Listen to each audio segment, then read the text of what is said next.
Hello and welcome. You are watching IndianExpress.com. A day after Pakistan's first admission of Dawood Ibrahim's presence in their soil was reported, Islamabad has come up with a clarification denying the presence of Mumbai blast mastermind in their territory.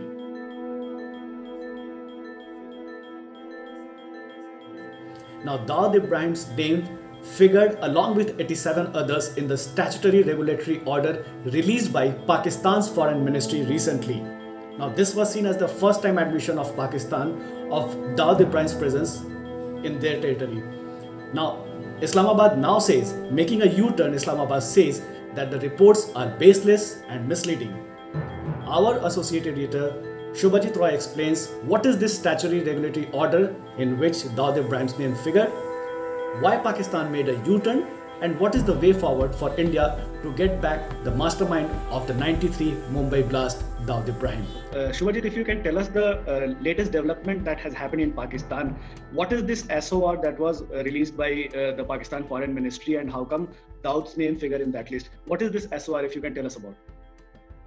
So this, Pakistan government on earlier this week has come up with this what they call the statutory regulatory order, which is acronymed as SRO.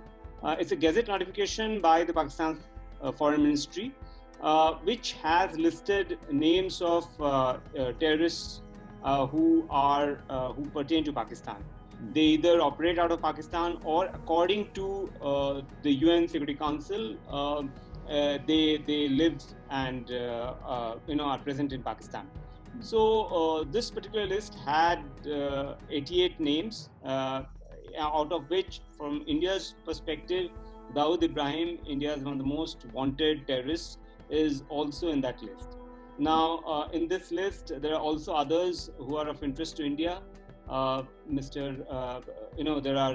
terrorists like Hafiz Saeed, Zakir Rahman Lagvi, Masood Azhar.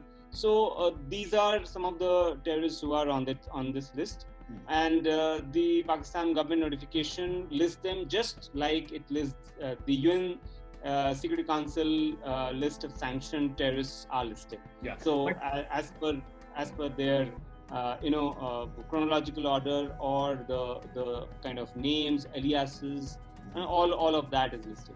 But this development, this was like a first time admission of Dawood's presence in Pakistan. Again, just a day after this listing happened, now Pakistan has made a U-turn. What was the reason for that? So there are two things. First is this list came about a month before the Financial Action Task Force, which is a global terrorist financing watchdog. It is going to review Pakistan's track record in dealing with terrorism, terrorist financing at its session in September. So before that, Pakistan has sort of taken this step to sort of make its record clear that it is taking action against UN sanctioned terrorists which pertain to Pakistan. Yeah. The other thing that has happened is that this particular list is exactly a reproduction of the UN Security Council's list. So it sort of gives out all the aliases, its names, and etc. But in Dawood Ibrahim's case, you're right, the Pakistan Foreign Ministry has never sort of acknowledged officially that Dawood Ibrahim is in Pakistan. But in this particular list, there are details of about 14 of his passports, 9 of them Indian passports and 5 Pakistani passports. Against every Pakistani passport number, it says misuse.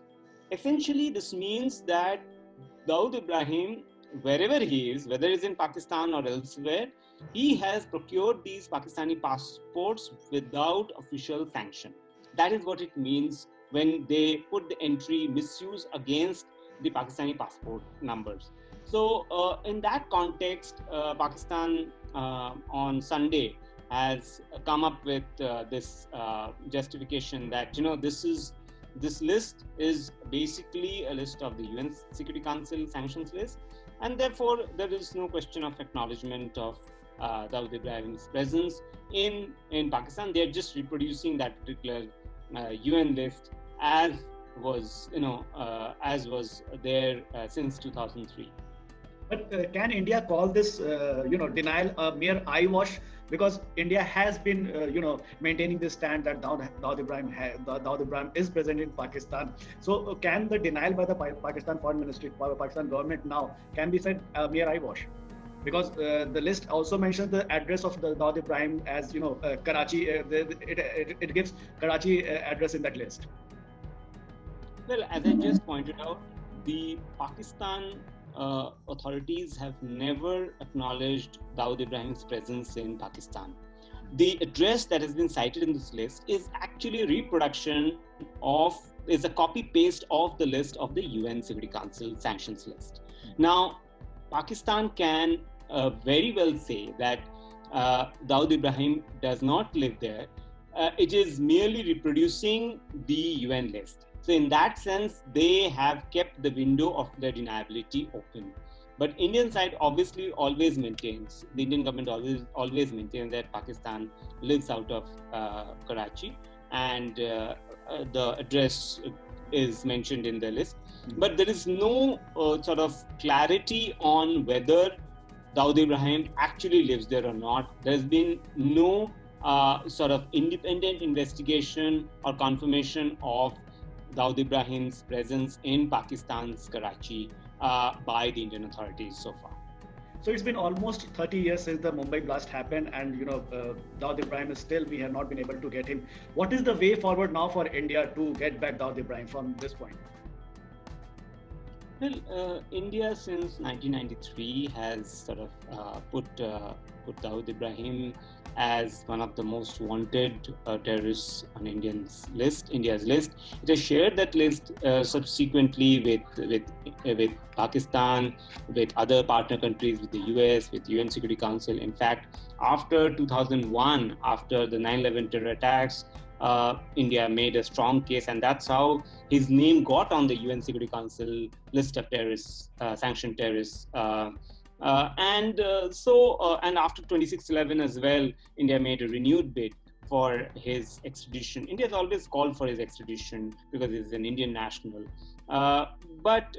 So diplomatic means is one of the ways. There's some sections in the Indian establishment who have sort of advocated for a harder solution, which is a military solution, taking him out through surgical strikes or something like that. But the Indian side has carefully maintained that it wants Dawood Ibrahim, who is accused of the 1993 serial blast and many other terror attacks in India, back through legal means, through proper law enforcement authorities, the channels that exist, internationally recognized and bilaterally, which can be done through diplomatic means. Okay. Thank you, Shubhajit, for your input, and let's see if Indian government makes any breakthrough or not in this case. Well, thanks, viewer, for joining us, and for more news and update, keep logging on to Indian Express.com.